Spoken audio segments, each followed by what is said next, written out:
सकाळ सूर्योदय झाली, दिवस निघाला, लोक उठले, घराच्या जवळ गर्दी जमा झाली. लोकांनी प्रश्न केला, बाबासाहेब राजरत्न गेला, याला नवीन कपडे आणावे लागतील. बाबासाहेबांनी उत्तर दिलं, याला कसे नवीन कपडे आणू रे?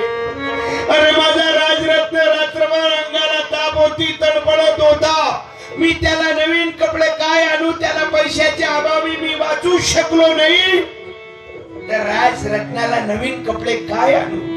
पण नवीन कपडे आणा.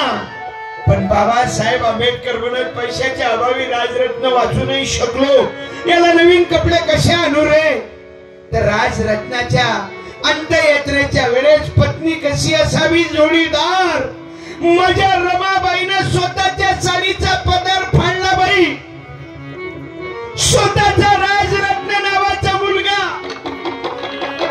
साडीच्या पदरात गुंडाळला. राजरत्नाची अंत्ययात्रा संपली आणि बाबासाहेब लंडनला निघाले.